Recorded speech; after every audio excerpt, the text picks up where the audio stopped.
Plastic ಮತ್ತು cosmetic surgeon Karnataka ಕಲಬುರಗಿಯಲ್ಲಿ practice ಮಾಡ್ತಾ ಇದ್ದೀನಿ. ಸೊ ಇವತ್ತು ವರ್ಲ್ಡ್ ಪ್ಲಾಸ್ಟಿಕ್ ಸರ್ಜರಿ ಡೇ ಅಂಗವಾಗಿ ನಾವು ಒಂದು ಪ್ಲಾಸ್ಟಿಕ್ ಸರ್ಜರಿ ಅವೇರ್ನೆಸ್ ಬಗ್ಗೆ ಒಂದು ಪ್ರೋಗ್ರಾಮ್ ಆಯೋಜಿಸಿದ್ವಿ ಸಹಯೋಗ್ ಹಾಸ್ಪಿಟಲಲ್ಲಿ. ಸೊ ಈ ದಿನ ಏನಕ್ಕೆ ಇಂಪಾರ್ಟೆಂಟ್ ಅಂದರೆ ತುಂಬ ಜನಕ್ಕೆ ತುಂಬ ಕಲ್ಪನೆ ಇದೆ, ಅದು ಪ್ಲಾಸ್ಟಿಕ್ ಸರ್ಜರಿ ಬಗ್ಗೆ ಬೇರೆ ಕಲ್ಪನೆ ಇದೆ. ಸೊ ಅದು ನಾವು ಹೋಗಲಾಡಿಸೋಕ್ಕೆ ಇದು ಒಂದು ಅವೇರ್ನೆಸ್ ಪ್ರೋಗ್ರಾಮ್ ಮಾಡಿದ್ವಿ. ನಾವು ಪ್ಲಾಸ್ಟಿಕ್ ಸರ್ಜರಿ ಅಂದರೆ ಬರೀ ನಾವು ಸೌಂದರ್ಯವರ್ಧಕ ಶಸ್ತ್ರಚಿಕಿತ್ಸೆ ಮಾಡೋದಿಲ್ಲ, ಬರೀ ಚರ್ಮದ ಸರ್ಜರಿ ಮಾಡೋದಿಲ್ಲ. ಇದರಲ್ಲಿ ನಾವು ರೀಕನ್ಸ್ಟ್ರಕ್ಷನ್ ಅಂತ ಹೇಳ್ತೀವಿ, ಹ್ಯಾಂಡ್ ಸರ್ಜರಿ ಅಂತ ಹೇಳ್ತೀವಿ, cosmetic surgery, burn surgery, maxillofacial surgery, craniofacial surgery, paediatric plastic surgery ಅಂತೇಳಿ ಇಷ್ಟೆಲ್ಲ ಭಾಗಗಳಿದೆ.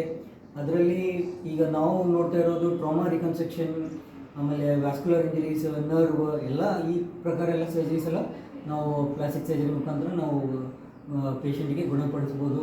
ಸೊ ಇವತ್ತಿನ ದಿವಸ ನಾವು ಒಂದು ಸಣ್ಣ ಪ್ರೋಗ್ರಾಮ್ ಮಾಡಿದ್ವಿ. ಉಮೇಶ್ ಶೆಟ್ಟಿ ಸರ್ ಬಂದಿದ್ದರು, ಚಂದೀರ್ ಸರ್ ಬಂದಿದ್ದರು, ಸಂಗಮೇಶ್ ಸರ್ ಬಂದಿದ್ದರು, ಡಾಕ್ಟರ್ ರವೀಂದ್ರ ರಾಯರಾಮ್ ಅವರು, ಡಾಕ್ಟರ್ ಸುಧಾ ಅವರು ಬಂದು ಇದು ಒಂದು ಕಾರ್ಯಕ್ರಮವನ್ನು ತುಂಬ ಯಶಸ್ವಿಯಾಗಿ ಗೊಳಿಸಿ ಎಲ್ಲರಿಗೂ ಧನ್ಯವಾದ.